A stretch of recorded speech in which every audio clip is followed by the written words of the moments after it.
Al is an ordinary farmer who maxes out his skills and somehow becomes the strongest adventurer. But after he saves a top-tier princess Baddie from a kidnapping, she drafts him into her squad, so now he's catching bodies by day and plowing her royal fields by night. The brain rot begins with Al grinding in the mud, realizing his latest batch of devious eggplants is ready for the market. While loading his loot, he discovers he's maxed out his farming skill tree, boosting his attack power to over 9,000. Bro is literally a walking cheat code. But he's too focused on the eggplant hustle to care, so he starts moving his carriage toward the capital. Suddenly, he catches a massive dragon bullying a squad of adventurers near the woods.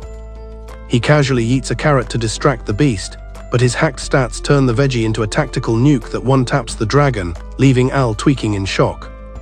Before the locals can catch him in 4K, he hops back on his ride and sprints toward the city gates. But the adventurers he just carried decide to track his tire marks like they're hunting a legendary mob.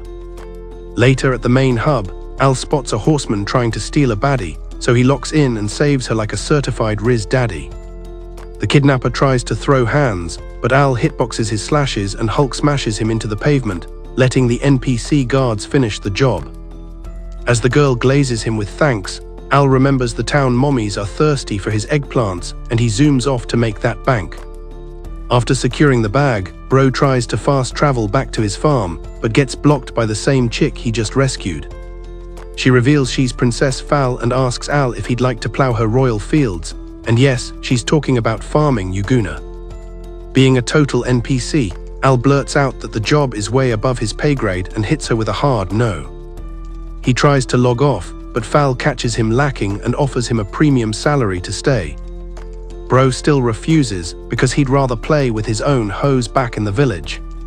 So Fal drops the ultimate devious lick. She'll give him a massive plot of land in the capital for 0 gold if he agrees to work for her.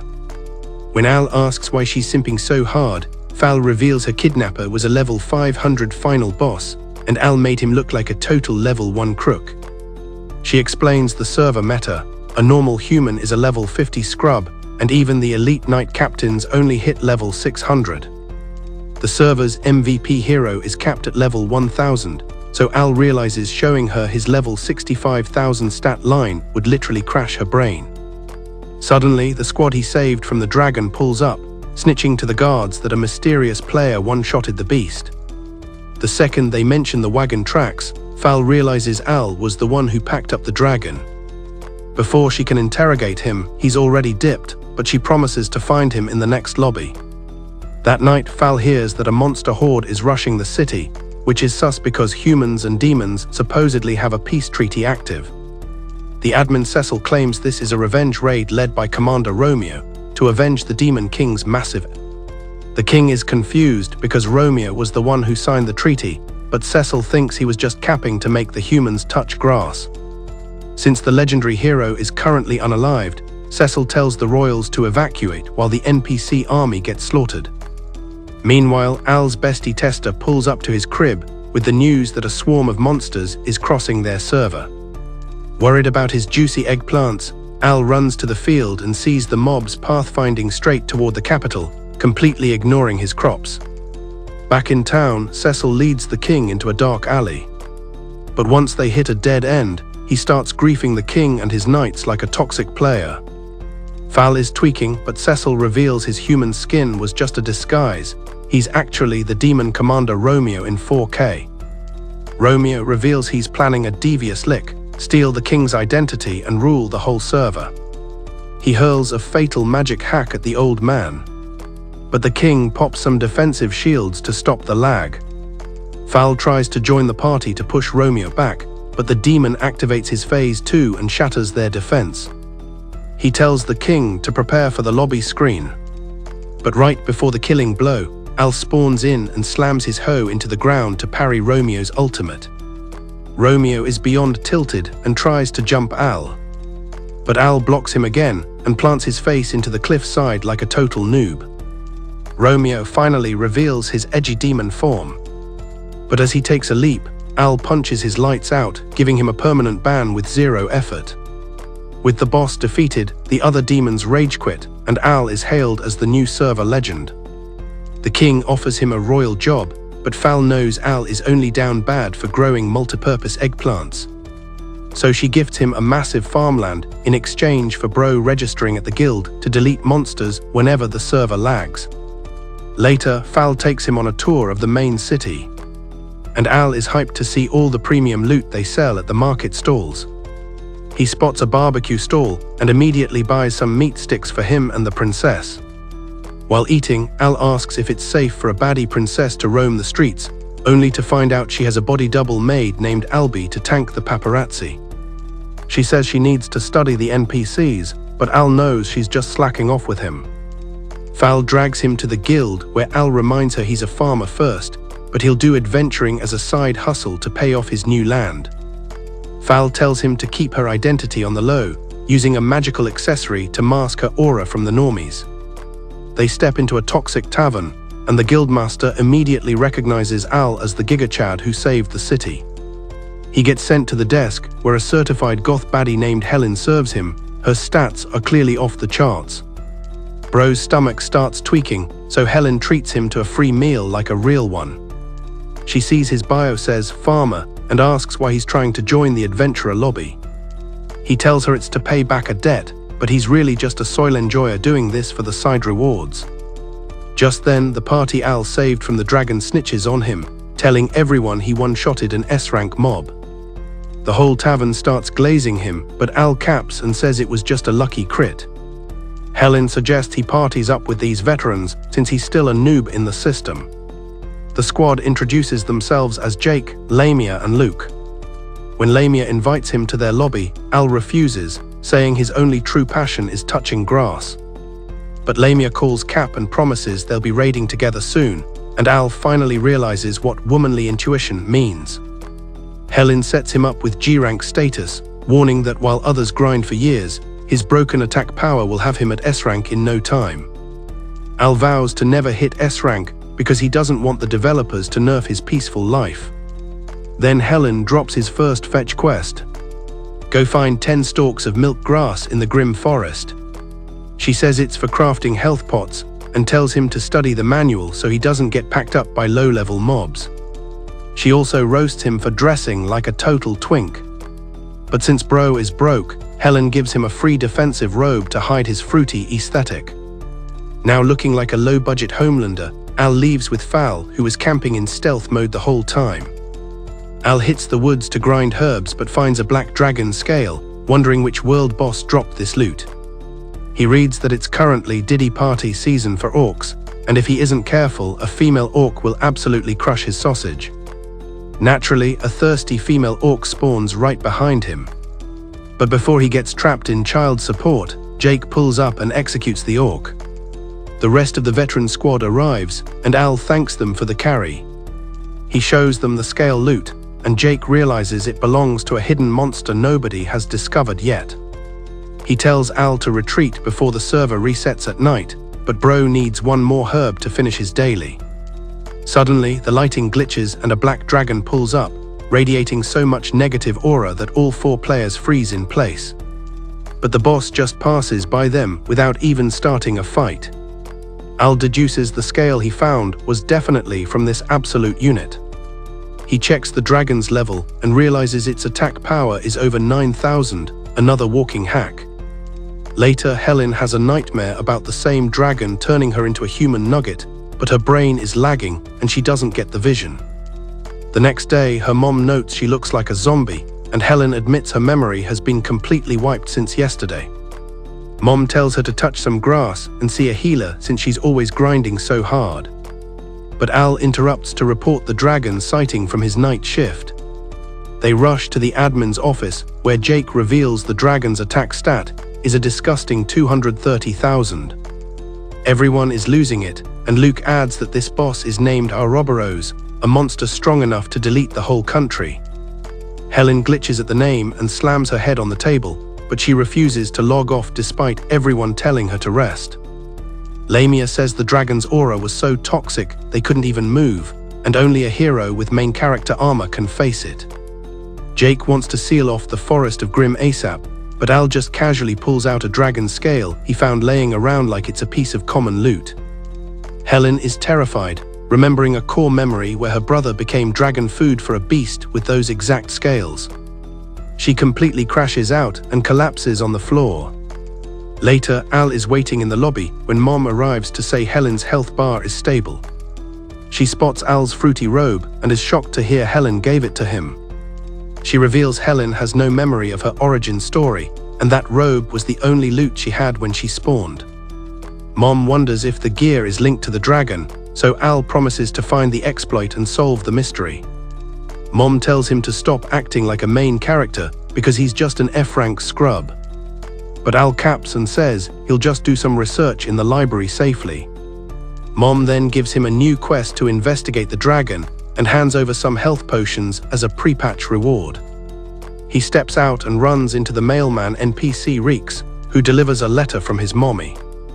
He hits up the library to find some answers, but he's left molting because the books are filled with basic NPC knowledge and nothing helpful.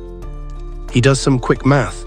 If he folded Romeo with 50k attack power, there's no way he can solo a dragon sitting at 230k without catching a permanent ban from the server. He tries to access the restricted files on Helen's backstory, but the librarian hits him with a level-restricted message. Just then, Fal pulls up and uses her royal admin privileges to bypass the paywall and get him into the VIP section. They find out Ouroboros griefed a village 15 years ago, which is wild because the law says that Lizard already got packed up. Supposedly, a dragon named Mirage ended its run, so Fal realizes the dev team might be capping. The duo heads to the ruins to find some clues, only for Al to start hearing voices like he's tweaking on too much G-Fuel. He follows the audio and finds the spirit of a kid named Rai, who's been camping in the ruins for years waiting for a player to spawn. Since Al has the main character hacks, he's the only one who can see the ghost, who identifies Al's fruity robe as his own old loot.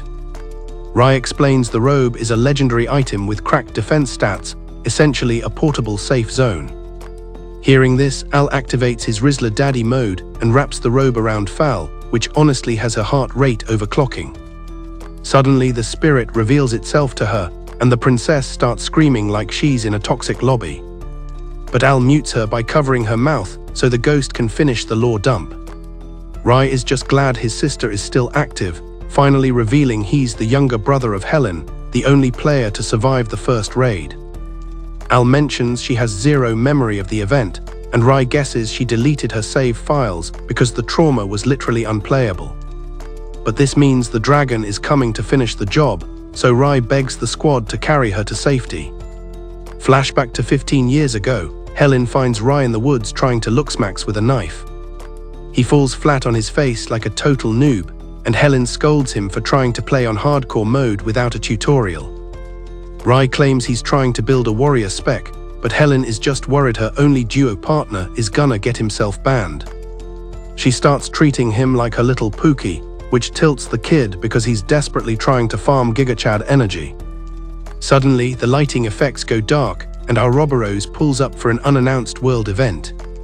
The dragon turns the village into a literal bonfire, and the siblings return to find their house has been griefed to the ground. As the lizard aggroes onto them, Rai grabs his sister and tries to sprint for it. They hide behind a wall and watch the dragon bullying a bunch of elderly NPCs. A young boy tries to throw a rock at the boss, but Ouroboros is most offended by players who don't show enough fear in 4K. Just as the dragon is about to cook them, Helen wants to white knight for the NPCs. But Rai hits her with a reality check. They're low levels and can only save their own hides right now. The duo tries to escape, but Ouroboros blocks the path because he enjoys toying with mid-tier scrubs. Helen trips and falls like a stereotypical horror movie NPC, which is a massive skill issue. This lets the dragon catch her lacking in the open. Ouroboros is feasting on their terror, so Rai tries a desperate play by throwing a knife at the dragon's eye. 0 damage. The dragon is just insulted that this brat thought he could end a world boss with a toothpick. In a rage, the dragon snaps its teeth and impales Rai, leaving the poor kid with 1 HP left. But Ouroboros has a devious long-term scheme. He leaves Helen alive, promising to return in 15 years to finish the execution. Rai swears he'll protect his sister even after he logs off, And this resolve is so metal that the dragon lets his soul stay in the lobby just so he can watch Helen get clapped later. The boss despawns and RIZZ finally disconnects in his sister's arms. Ghost RIZZ explains that the dragon always leaves one survivor as a witness to spread the legend and farm negative aura among humans. He basically wants to be a trending topic in every server. RIZZ reveals the boss feeds on despair to boost its stats, so Al realizes he needs to build a counterspec to save Helen, even though he's technically underleveled. So RIZZ drops the cheat code. Ouroboros is allergic to hope, and that's how they nerf him. Al grabs the princess and sprints back to the city, while Fal immediately triggers the server-wide evacuation protocol. Meanwhile, Mom finds out Helen has gone solo queue back to her old village ruins. She comes face to face with the final boss, and her memories finally finish downloading. Ouroboros starts gaslighting her, saying RIZZ's death is her fault, and she's responsible for the impending server crash. Helen begs for a 1v1 sacrifice to save the city, but the dragon is a sadist and plans to delete everyone in the palace too. He gives her a toxic choice: self-delete now or watch the dragon grief the whole city, and Helen chooses to tank the hit. Right before she hits the game over button, Al spawns in and stops her, injecting some much-needed hope into the lobby. Ouroboros yeets Al into a tree, and Bro admits his fruity robe is the only thing keeping his health bar from hitting 0. The dragon is baffled that a farmer survived a direct hit, wondering if Bro is using illegal hacks. Al stands up and reminds the boss he's just a soil enjoyer before landing a massive hook on the lizard's face. The punch is a critical hit, but the boss is far from finished. As the dragon phase shifts back, Al plays bodyguard and tells Helen he's got the carry. He tries to 1v1 the lizard, but Ouroboros is a total tryhard and starts wiping the floor with our MC in seconds. While Helen is panicking, Al gets back up, swearing that a real farmer never rage quits. He dodges the fire breath and tries to pull Helen away to another safe zone. But she's being a doomer, not wanting any more duo partners to get packed up on her account. Al hits her with the receipts, revealing he just had a private chat with RIZZ's ghost. He drops RIZZ's message, telling her her brother was proud of his sacrifice and wants her to stop slacking and live a high-tier life. As she stops tweaking, Al explains that hope is the ultimate nerf for Ouroboros. The dragon catches them lacking again, threatening to drop their HP to 0. But Al notices the dragon's stats are dropping because the despair buff is wearing off.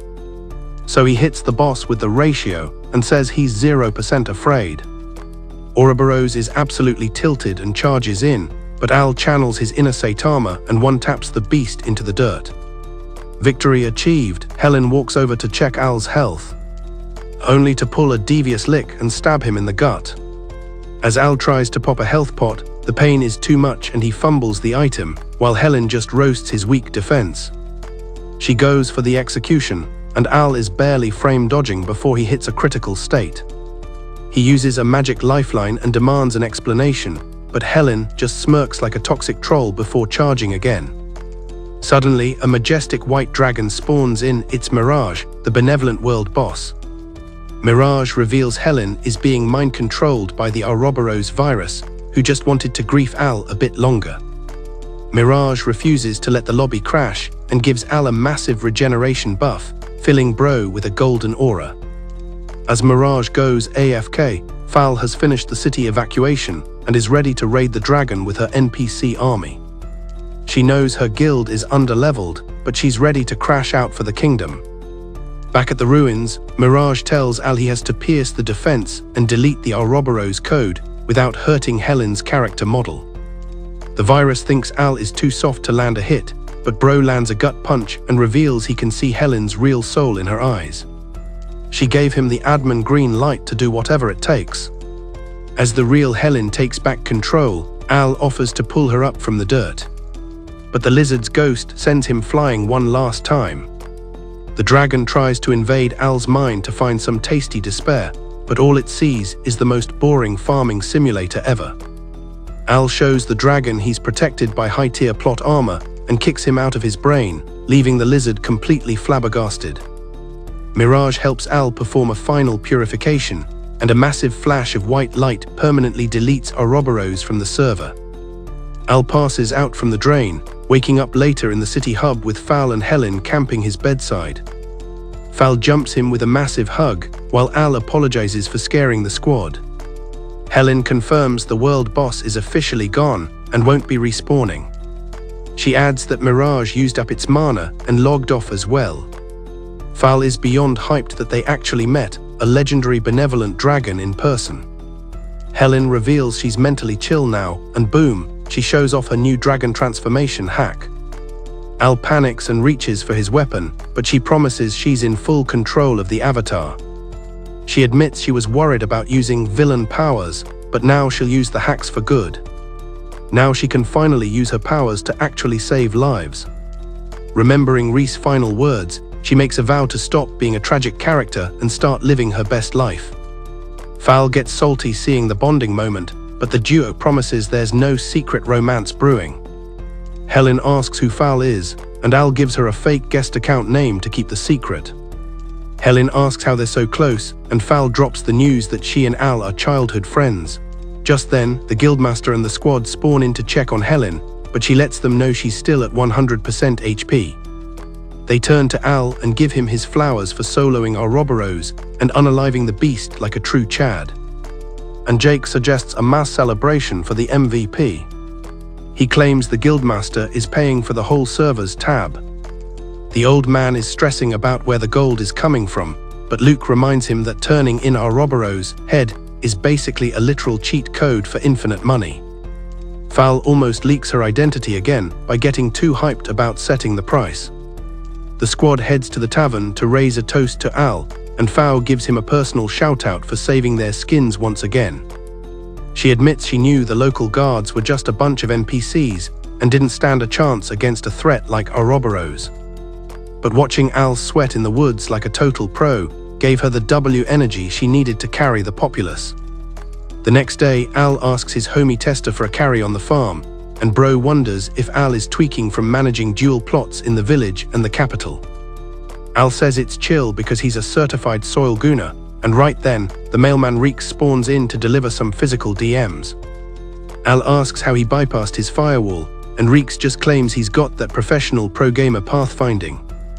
Al reads the letter from his old man, who is malding because Al moved to the capital without telling the family, assuming Al finally bagged a baddie who gives divine sloppy toppies. The boomer begs for a meetup, so Tester tells Al to stop touching grass for 5 seconds and go visit his parents before they disconnect. Later, Al spots a merchant selling some fresh, high-RIZZ tomatoes at the market hub. One bite in and his brain literally explodes from the flavor graphics. And Bro starts spamming questions like a thirsty chatter in a hot tub stream. The shopkeeper thinks Al is tweaking. But after hearing Al is a fellow farmer, he reveals these legendary tomatoes were imported from Luarogas. Al immediately speedruns to the guild to tell Helen he's dipping, and she gets insecure thinking his City Life subscription expired. He reassures her he's just heading to Luarogas to see his family and buy some premium fertilizer to min-max his crops. He asks to transfer his side quests, but Helen says she'll just solo queue the whole board herself. She reveals she's using her new dragon hacks to clear content, so she tells Al to enjoy his family vacation without worrying about the grind. He steps outside and gets blocked by Fal, who is desperately trying to party up with him just to raise her pathetic rank. But Al says his family dinner is a solo instance, and she's not invited. When she starts yapping for an invite, Al pulls a vanishing act like your dad going for milk.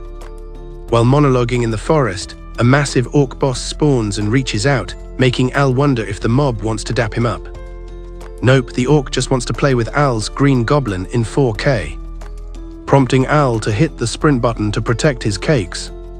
The orc almost secures the backshots, but a blue-haired baddie drops in and executes the mob in 1 frame. While Al is mourning his nearly violated cheeks, the girl hands him a water bottle and asks why a twink like him is soloing a dangerous biome. Al claims he's a part-time adventurer, but she hits him with the press X to doubt stare because he looks like a certified scrub. Regardless, she introduces herself as Ruri and asks for his coordinates. Al says he's Luarogas bound, and since she's heading there too, she offers a carry for the rest of the journey. She jokes that without her, he'd get pounded by the next thirsty orc, but Al asks why she's so confident about her own V-card while traveling with a stranger. Rory says it's chill because she can always shatter his jewels if he tries a devious lick. She also self-roasts, saying she's too mid-tier for him to even try anything. Al drops some RIZZ saying she's actually a top-tier baddie, which gives her a massive happiness buff. So she suggests they keep moving before another orc tries to claim his booty. They keep walking until sunset, but Rory's spider senses start tingling, and he tells Al to stay frosty because an enemy is nearby. They go back to back, expecting a final boss encounter. But it's just the mailman RIZZ again, with more physical spam for Al. RIZZ logs off, and Rory asks if it's important intel, but Al reveals a mountain of letters from his obsessive mommy. He admits he's seeing the fam, but his true main quest is copying that high-grade fertilizer. He asks why Rory is solo queuing life, and she says it's fine because her relationship status is nobody cares anyway. She pulls a whole camp setup out of her bottomless inventory, leaving Al completely flabbergasted at her stash. They sit by the fire, and while she feeds him soup, he asks for her true objective in Luarogas. She reveals rumors of demons griefing the humans there, and she's pulling up to pack them all up. Al asks why she's taking this toxic risk alone, and she drops the lore that she's the hero's descendant, major plot reveal. Al still worries for her safety because she's just a girl, and Rory freezes for a second because she's never had someone show her this much RIZZ. She thanks him and suggests some beauty sleep, but Al tries to sleep outside like a homeless NPC. She tells him to get in the tent because a wuss like him won't even try to smash even if she sat on his lap. And Al reluctantly accepts the invite like a true beater. Inside, he questions the dual mattress setup, and she says she keeps an extra for emergencies. She asks Al for a bedtime story until she logs off. But the second the lights go out, she's already AFK in dreamland. Al tries to shut down his brain too. But Rory starts kicking in her sleep and absolutely obliterates Al's family jewels. Come morning, they finally hit the Luarogas city hub. Al reveals he's just an adventurer noob, and Rory is hyped that she got to escort a rookie to safety. She admits solo traveling was mid, and having a duo partner was actually pog. She shyly asks for a rematch on the travel, and Al says he'll need an escort back to the capital in a few days. She accepts immediately. She drops her address so he can find her before heading off to hunt some demon tryhards. Surprisingly, the local NPCs have zero info, making her think the demon rumors were just fake news. Suddenly, she hears a scream and finds a woman claiming a demon just kidnapped her sister. Quest started. Rory speedruns to the forest while Al finds his spawn point house on the map, and his mom, Lucica, pulls up. She hits him with a hug so toxic, it literally shatters his skeleton. While she's glazing him with love, Al's stare junkie dad walks out and assumes Al is some random gooner trying to diddle his wife. He launches a punch, but Lucica crashes out and drags the old man inside for a domestic violence session. Later, the table is stacked with premium food, but Dad is eating on the floor with the dog as punishment. Al blabs that Mom's cooking is better than Rory's, which has Lucica instantly suspicious about who this new Rory chick is. The old man assumes Al finally secured a wife and starts dreaming of becoming a grand NPC. But Lucica delivers another beatdown because he didn't have permission to yap. Al explains Rory is just his high-level armed escort, which finally ends the domestic scrap. That night, Al asks his dad for coordinates on where to cop that fertilizer loot. He mentions the demon activity, but Dad says there are no toxic players in this area. He tells Al to log off and get some sleep. But Al is forced to sleep in his dad's bed because Lucica is camping in his room, ready to cuddle him to death. Next day, Al finishes his fertilizer quest and sees a crowd around a Pokémon trainer, claiming he got griefed by demons. The guy baits Al into the Forest of Illusions, and once Al dips, the guy reveals he was just a paid actor trapping bro in 4K. In the woods, Al saves a chick from a demon, and she starts cuddling him like a total pick-me. She transforms into a demon to eat him, but Rory spawns in and saves his life with a clutch parry. She explains the demons are using human skins to hide their negative aura. and the mobs are literally endless, pure spawn camping. Al is shocked she's been soloing this raid, and she reminds him she's a hero's descendant, and this is her job. Suddenly, the scammer who tricked Al spawns in and starts trash-talking Rory for being a total failure who couldn't see through his basic mid-tier tricks. The villain introduces himself as Loki, and his eyes turn black, showing he's a certified demon admin. Rory demands he release Al, but Loki says bro is high-value loot because he packed up Romeo and the dragon. Rory rushes him but gets clowned on instantly, forcing Al to use his healer hacks to fix her. She apologizes for the skill issue, but Al tells her to chill while he smashes Loki into the dirt, leaping in only for Loki to dodge and deliver a back elbow that leaves a literal crater.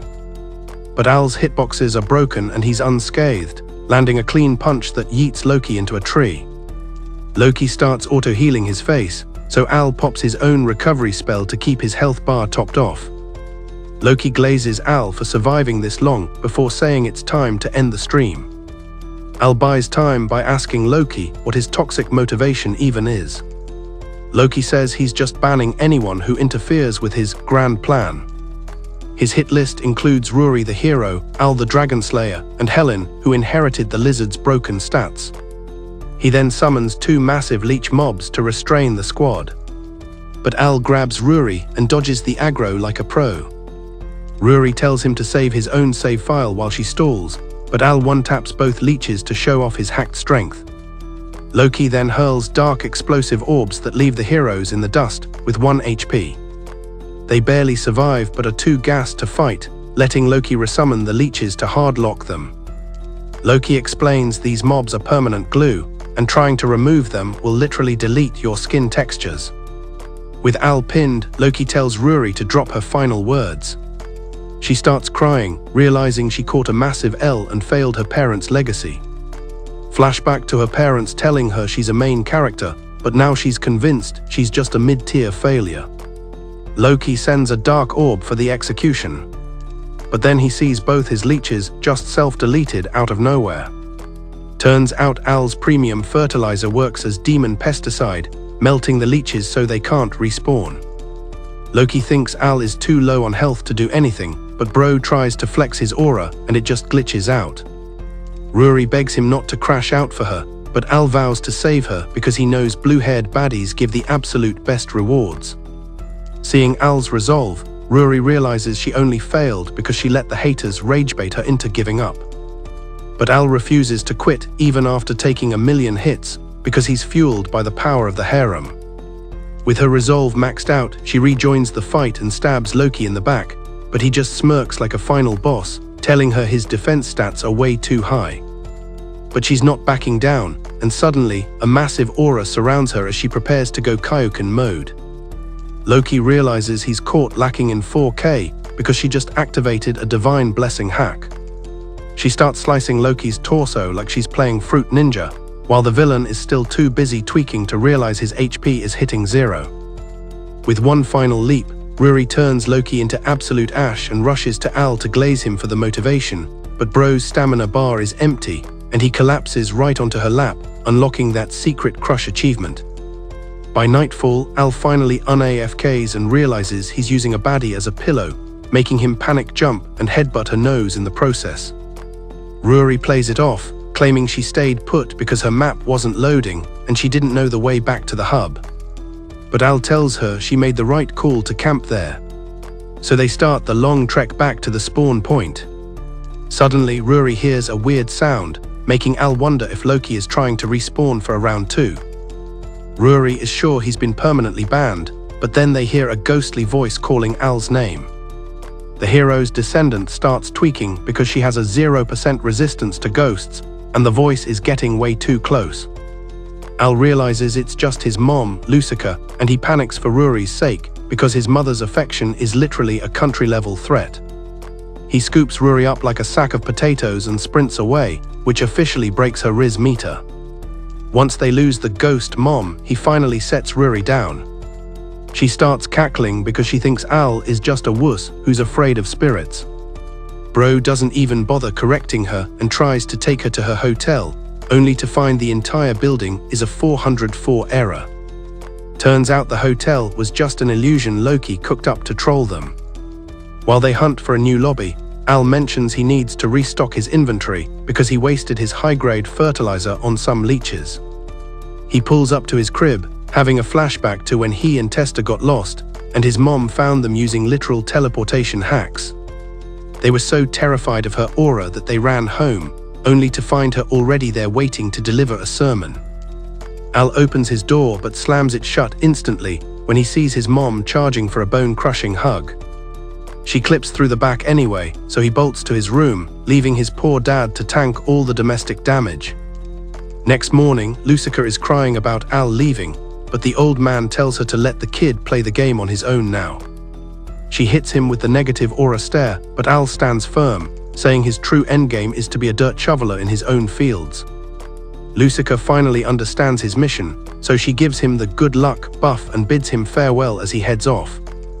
Al meets Ruri with his fresh batch of premium fertilizer. As they head out, she points out that Loki had personal beef, meaning they're both high-priority targets on the server's hit list.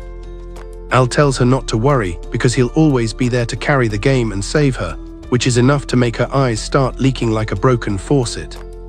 Meanwhile, Fal is watching her kingdom like a true waifu when her maid summons her for a king-level meeting. A few days later, Fal is preparing to leave the city, and the king starts crying like a noob who just lost his best gear. She holds back the tears, telling the old man that this sacrifice is for the good of the server. Back at the guild, Helen finds out Ruri is the hero's descendant and starts the interrogation. She asks how she knows Al, and Ruri claims they are basically ride-or-die duo partners. Helen daps her up saying same here, and Al is relieved they didn't start a toxic chat. But that relief lasts about 2 seconds before they start arguing over who gets to secure Al's V-card. Later, Al catches a kid trying to steal his loot. Right as Ruri and Helen pull up to spectate. Helen tries to lecture the boy, but Al loses it. Not because of the theft, but because the kid harvested the veggies before they finished their growth animation. The kid apologizes for being a noob. But Al hears his stomach growl and hands over a cabbage like a true supportive admin. One bite and the kid is literally crying because the graphics on this vegetable are too good. Once he dips, Helen mentions that trade routes are being griefed by monster attacks since Al left. Inflation is hitting hard, and the poor NPCs can't even afford to keep their hunger bars full. Suddenly, the emergency siren blares, signaling that the city is being raided by a demon horde again. The knights and adventurers rally for the defense, and Helen pops her dragon mode buffs to carry the squad. While everyone else is simping, Al is just shocked to see her level up so fast while he was away. Al then flexes his own broken attack power, giving the lobby a motivation buff, but the mobs are just endlessly spawning. Just as they're about to get cornered, the king of Antisburg pulls up with his knights like a high-level guild joining the fray. He raises a flashy sword and orders the demons to log off, and shockingly, they actually listen and retreat. That night, Al gets a knock on his door and finds Princess Fal, who says she's here for a final goodbye. He lets her in and asks if she's trolling, but she says she's leaving the server for good. Before she can drop the law, her maid interrupts saying the carriage is ready, so Fal just dips after a quick farewell. Al tries to get the receipts, but she just tells him to take care and rolls out, leaving our MC feeling like a total NPC. A few days later, a woman pulls up with the cabbage-stealing kid and forces him to apologize. She's actually a high-tier tailor and offers her services as a thank you for feeding her brat. She wants to buy his stock, so Al sends them off with a basket of potatoes like a generous god. As they leave, the mailman Reeks spawns again with a letter, saying Al's vegetables are the most popular item in the city's economy. Al glazes the king of Antisburg for clearing the monsters, making trade easy again. But Reeks drops a backhanded comment about the king before handing over a newspaper with a massive headline. Meanwhile at the guild, Helen and Ruri are busy having a lunch date. Ruri reads the news and sees that Princess Fal is getting married to the Prince of Antisburg. Recalling the rescue, Ruri realizes this marriage is just a toxic trade for the king's help, pointing out that monsters don't actually understand human speech. Al joins the chat and asks for Fal's location, but the girls say she's been AFK for 10 days. He shows them a letter from his mom, who says she's been thinning out the monster raids herself lately. But she found some serious dirt on the Antisberg king. Turns out his holy sword has 0 stats and was made by a regular blacksmith. It's just a flashy cosmetic. Lucica reveals she used to be the commander of the shadow puppets, so she knows the king is using hacks to control the mobs. Helen and Rory are tweaking that Al's mom is such a legendary pro, but Al doesn't even know the lore of her old guild. They explain the shadow puppets are a top-tier intelligence unit, meaning his mom is basically a server admin. The letter says the monster swarm was summoned by a demon whose waifu is being held hostage to force him to do devious licks. Lucica confirms the king of Antisberg is the one behind the entire server griefing.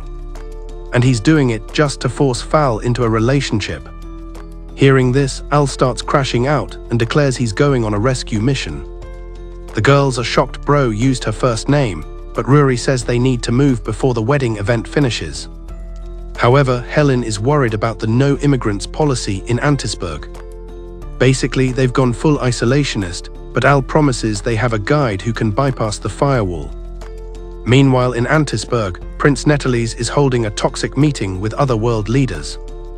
Meanwhile, in Antisberg, Prince Netherese is holding a meeting with some representatives who want to borrow the Ops sacred sword to stop a monster invasion. But the prince says his protection is invite only, and he can't help everyone because his sword is a unique item. So they all start offering him massive gold stacks and premium benefits to persuade him. And Netherese sits there smirking like a total scammer as the offers roll in. Later, he's laughing about how easy it was to scam the server and orders the demon Gazelle to keep playing his part.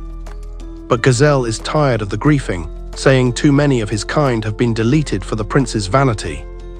Netherese just slaps him, threatening to unalive his human waifu if he doesn't stay in line.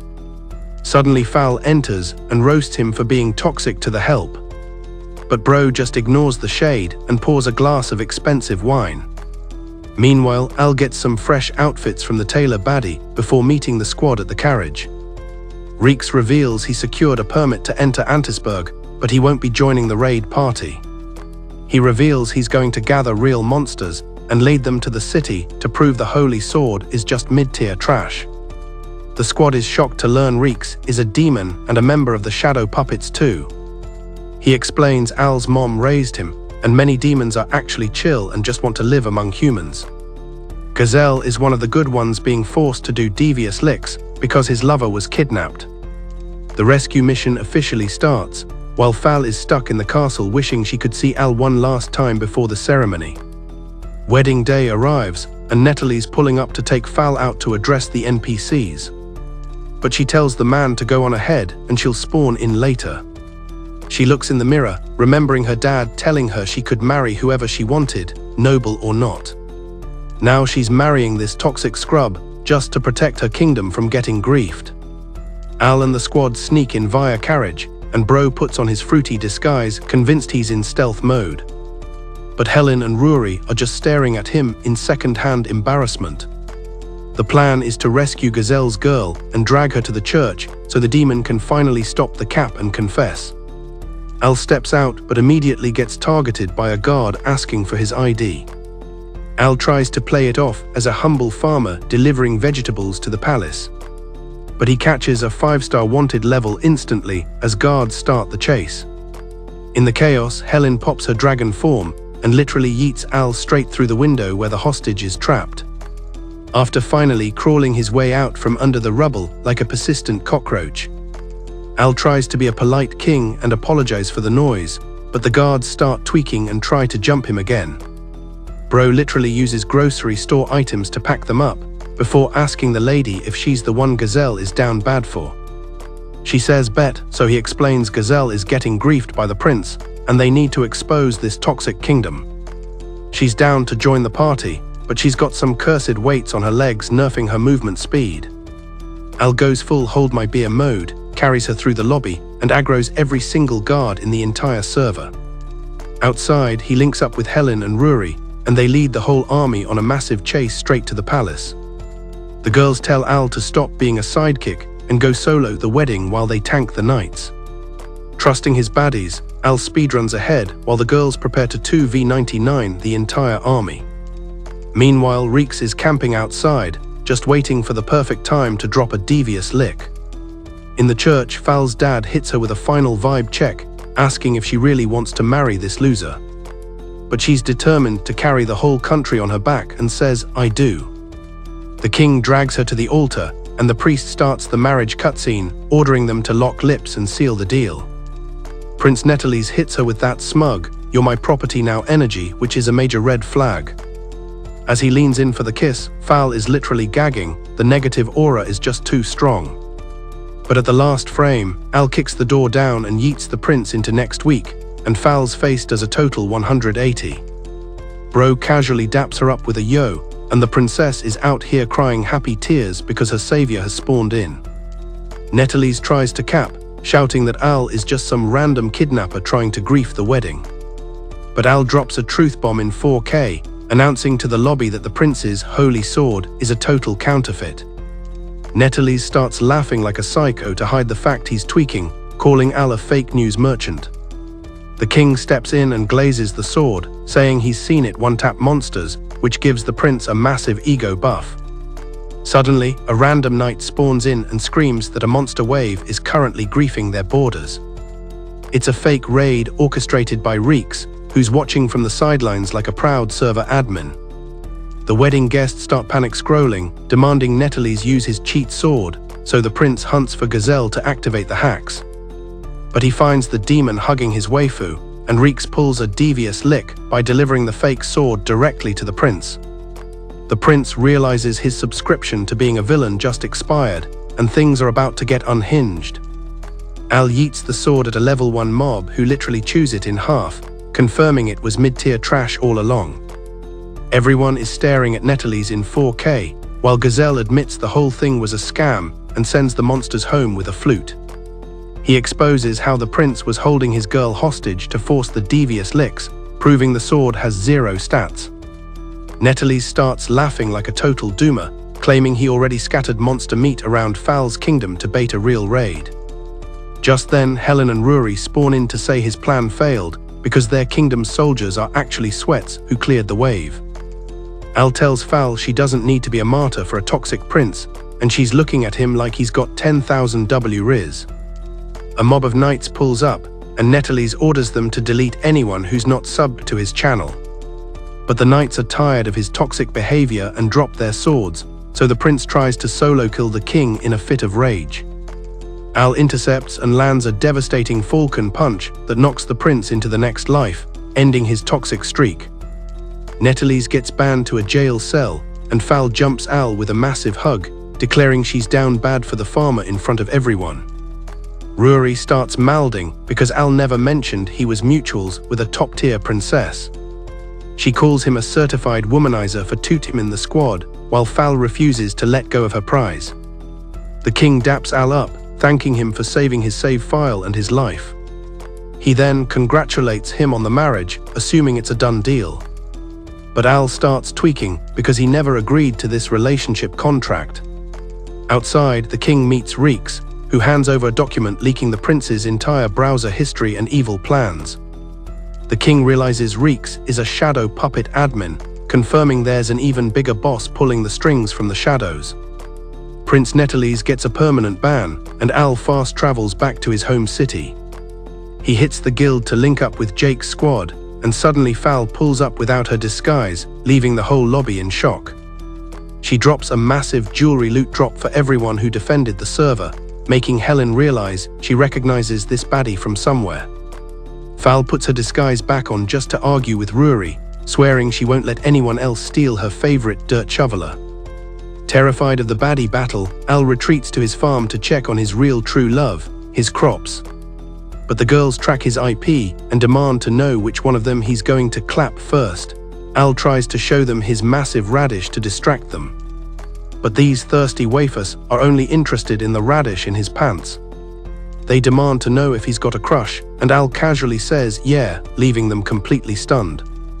He heads back home and puts the veggies down next to a picture of him and his childhood bestie, Ilvia, back when things were simpler. Flashback to 15 years ago. Al's dad, Gills, is sweating in the fields when he sees Al doing double the work like he's got an auto-clicker. Al says he just loves the grind, before Mom pulls up and delivers a domestic violence combo to Gills for being a slacker. Later, Al is being a wholesome NPC and sharing his harvest with the neighbors. That's when he catches a wild Ilvia running away from farmers after pulling a devious lick on their crops. Al wonders why someone would risk a ban for some veggies. The locals say the poor girl is starving and has 0 duo partners since her parents logged off permanently. She's living a solo hardcore life in the mountains with nobody to carry her. But unfortunately, the situation was hopeless and they couldn't save her. Back then, Ilvia managed to slip away and ran past Al, snagging his basket like a pro thief before disappearing. Later, while she was snacking on some raw potatoes, she saw Al watching her and tried to dip. But Al catches her and offers some warm soup instead of calling the cops. He leaves the food on the floor and backs off so she can eat without getting nervous. Next day, he pull up with more rations, playing the long game to earn her trust. Eventually, he brings sandwiches, and Ilvia finally joins his lobby to eat together. He tells her he grows this high-tier loot himself to make people happy, building some massive childhood RIZZ. His hunger bar hits 0, so she offers him half a sandwich, true duo behavior. But the toxic farmers pull up and threaten to send her to the slave market server.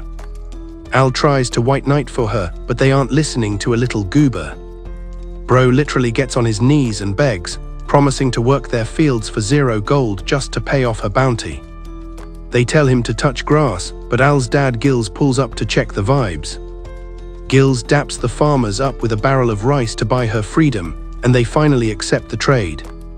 And after all that, they finally accepted the situation. Al asks if Dad is okay, and he says no, because Mom is definitely gonna pack him up for wasting the rice. He hard declined the offer because he was worried Lucica would end up cooking him for dinner instead of the veggies.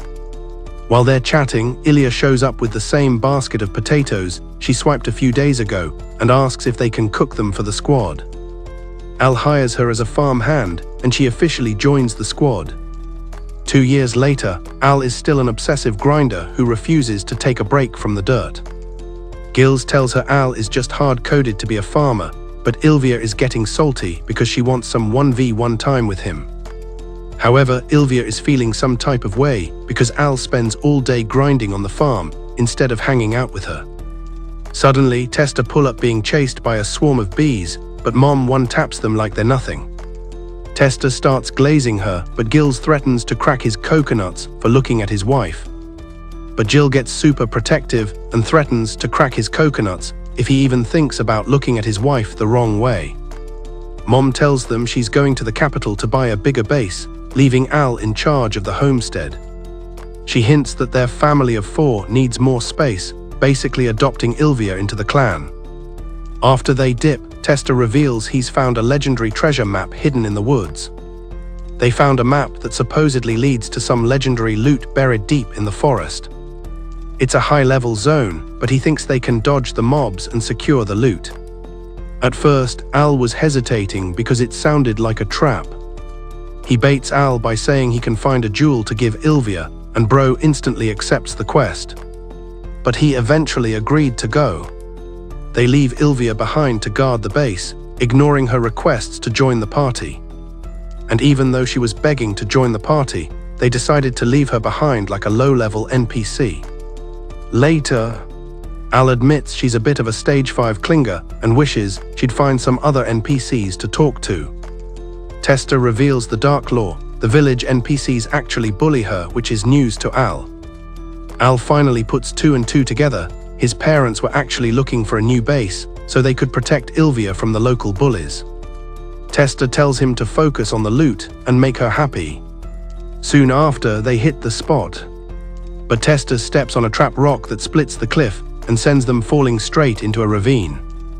They find an ancient temple with a mysterious quest tablet.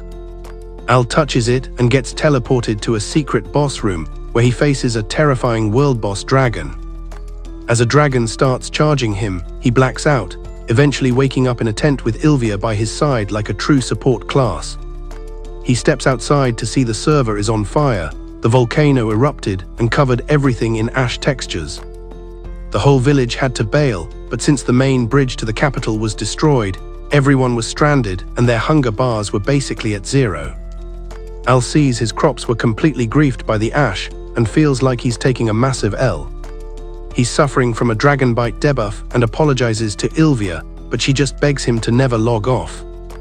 Ilvia tries to pull a devious lick on the village chief's food supplies to save Al. But remembering how hard Al fought for her freedom, she stops herself from making the same rookie mistake twice. The next day, the rations were looking pathetic, so Ilvia actually gave her portion to Al because the MC needs his strength. He notices the extra portion, but she caps and says the admins sent more supplies to the server. But is she lying? Stay tuned. She also tells Al she's hyped to eat the veggies he grows again, which was exactly the morale boost he needed. But tragedy hits the server. Ilvia's system can't handle the hunger, and she catches a permanent ban due to malnutrition. Testa bursts into the tent to leak the news, and Al is absolutely tweaking, unable to believe she sacrificed her save file for him. They hold a funeral for the poor girl, and Al mouths in guilt, swearing he'll never let a duo partner log off like that again. This core memory is why Bro is so obsessive about farming. He's literally haunted by his own hunger bar lore. Fast forward to the present, Al one-taps another dragon and heads to the guild to snitch to Helen, only to find a girl glitched out on the floor. After a quick vibe check to ensure she's still active, Al carries the loot back to his base. Next morning, the girl wakes up and immediately accuses him of trying to ship her off to some devious private island. Al frantically caps, explaining he found her collapsed in the main lobby and didn't want her to get griefed. He asks for her objective, and she says she was on a quest to hit up the Adventurers Guild. She tries to dip without dropping any lore, but Al offers to escort her since he's heading that way to grind. He whips up some breakfast for her, and she finally introduces herself as Linnea. Suddenly, Ruri pulls up and catches Linnea rocking Al's gear. She immediately tweaks, convinced Al has found a new baddie for private sessions. Linnea tries to check her profile, but Ruri rage quits the scene, screaming things that would definitely get this recap demonetized in 4K. At the guild, Helen tells Al that Ruri definitely caught a jealousy debuff and promises to patch things up later. Al explains that Linnea is here to post a custom quest. They hit the office, where Linnea yaps about weird glitches happening in her town that she can't even explain. Helen is worried the description is too mid for most players to accept. But our MC Al accepts the quest immediately like the ultimate simp. Helen asks for the coordinates. Linnea says Gull Town, and Al loses it because they grow special asparagus there, peak brainrot behavior. Al starts acting like he's missing half his brain cells, suggesting they fast travel there right now. But Linnea is skeptical, worried Bro is gonna ask for extra services as a tip.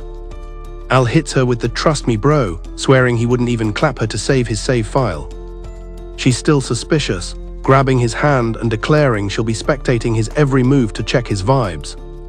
Al starts sweating while Ruri is seen camping in the background, catching them in 4K. They take a carriage to the city, but Al gets worried when he hears trade has been completely cut, classic server isolation.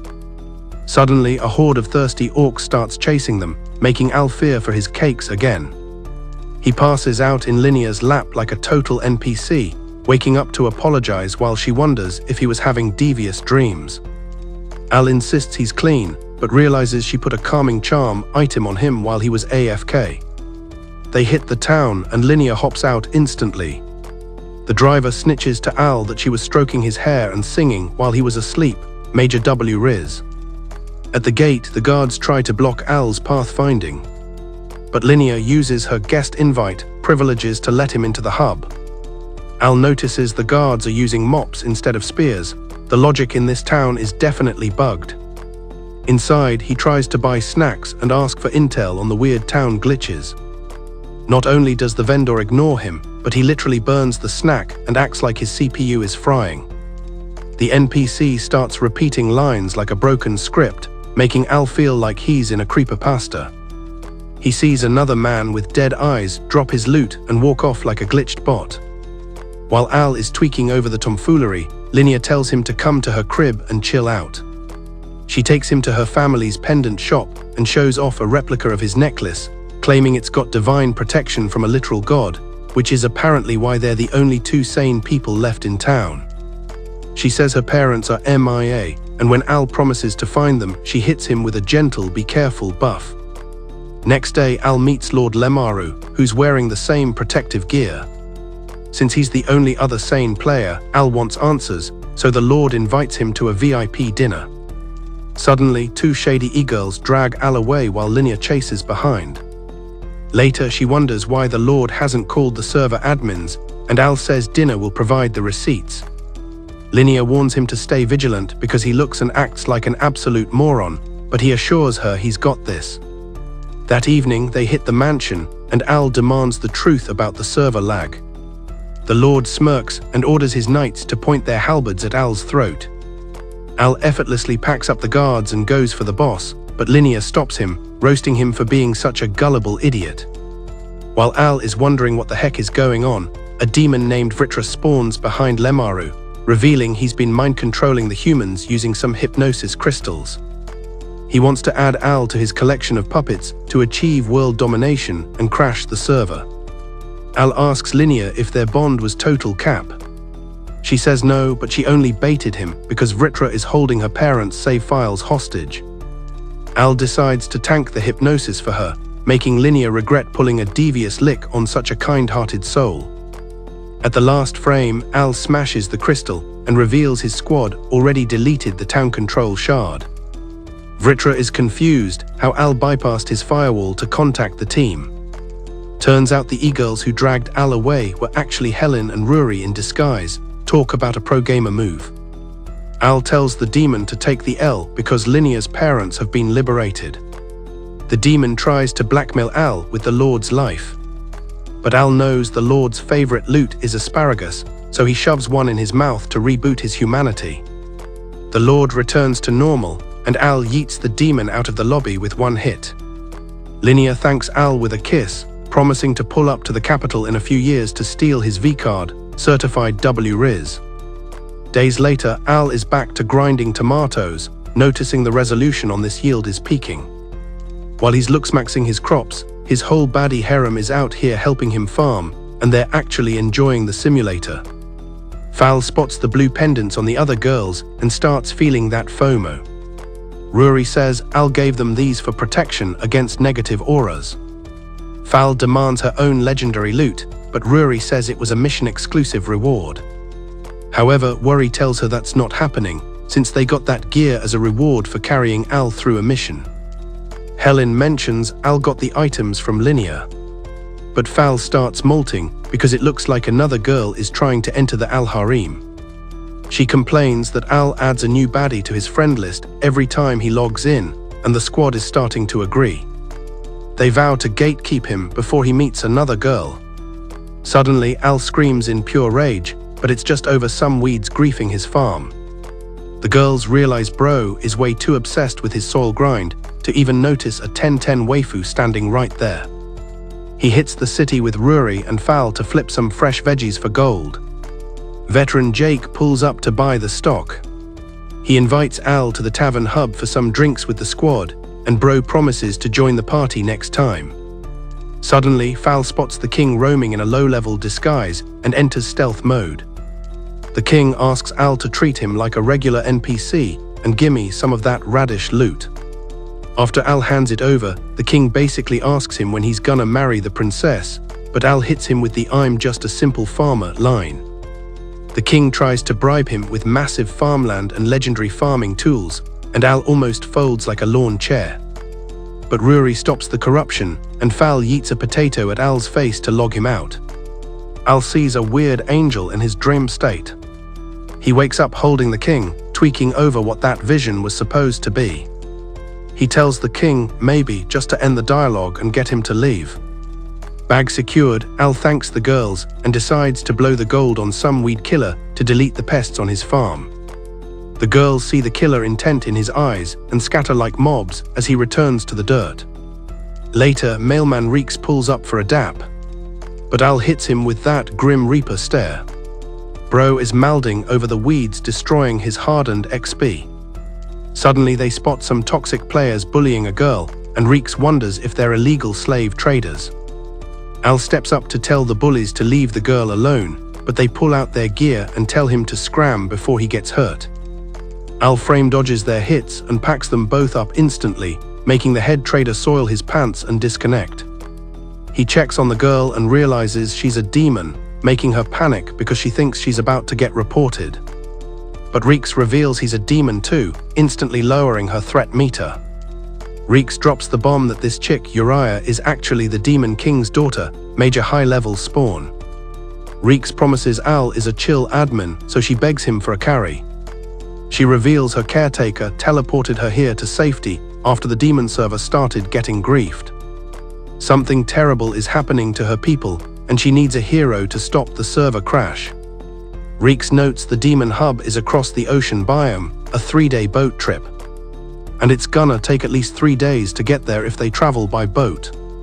Al accepts the quest, but on one condition: RIZZ has to stay back and delete all the weeds on his farm, talk about a fair trade.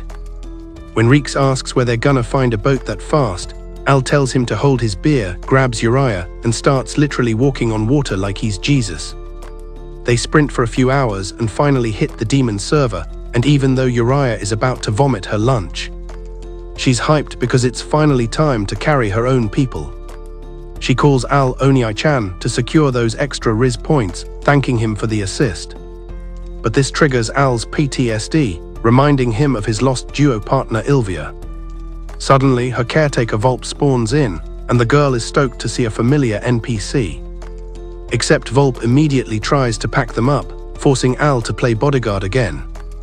The vibes go toxic instantly as Volp keeps spamming attacks like a sweaty tryhard. But Al's big brain realizes this dude is definitely being mind-controlled by a hacker. Somehow, amid the lag, Al finds an opening and kicks him in the jaw, knocking the guy straight to the lobby. He checks on Uriah, who's tweaking because she can't believe her kind caretaker just tried to send them to the Shadow Realm. Al says they need to rush the castle, but Volp respawns and charges a country-level ultimate, telling Al to get his hands off the princess. Right on cue, Al's mom Lucica appears and absolutely bodies Volp, revealing that RIZZ gave her the coordinates so she could save her pooky baby boy. Despite the beatdown, Uriah swears Volp is a high-level mage who's always looked after her. But Mom says he's just a mid-tier distraction and they need to keep moving. They hit the castle and find every guard has been permanently banned from life. Lucica figures they all got team-wiped after a hacker turned on friendly fire. Uriah sprints to the throne room and finds her dad on the floor, but Al notices his health bar is still slightly above 0. He spots another guard who hasn't disconnected yet and rushes over to give him a health pot. The guard sees Uriah and screams for her to get away from Lucica, just as Mom swings her blade for a devious lick. Luckily, Al catches her arm in 4K, telling this fraud she's definitely not his real mother. When she asks how he knew, Al says his real mom would have hugged him so hard his ribs would be dust by now. Impressed that the idiot farmer has actual brain cells, the lady reveals her true skin. And boom, she turns into a pink-haired baddie that Al recognizes as his dead sister, Ilvia. While Al is standing there glitching, she says she's missed him and even equipped her most menace outfit for the reunion. Al is losing it because he literally watched her funeral and saw her get buried in the dirt. But she reveals she caught a lucky break and was saved by the server's evil god. She flexes her new admin powers by sporing a void orb that casually slices the whole castle in half like a hot knife through butter.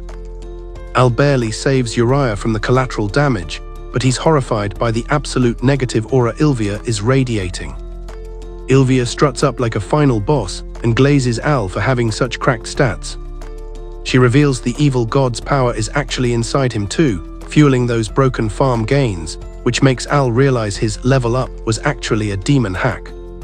She confirms it's all thanks to the dark admin's blessing. But Al is confused because he's never even seen the guy's profile. Ilvia says he has, promising to leak all the tea if he joins her toxic lobby. Al almost folds like a lawn chair until Uriah drags him back to reality. Ilvia gets tilted and grabs the girl by the throat for ruining her RIZZ. Al tries to stop her, but she hits him with a paralyzed spell that leaves him stuck in one frame. She threatens to delete Uriah if he won't join her squad, but the girl tells Al to just log off and save himself. Ilvia goes for the kill, and as Al tries to break the game logic, he suddenly finds himself in a black and white lobby where time is frozen. An angelic baddie appears and introduces herself as the good god, who's been beefing with the evil god since the server started. Using his necklace as a backdoor exploit, she was able to stop time and slide into his DMs. She daps him up and grants him her own custom hacks, so he can actually 1v1 his sister.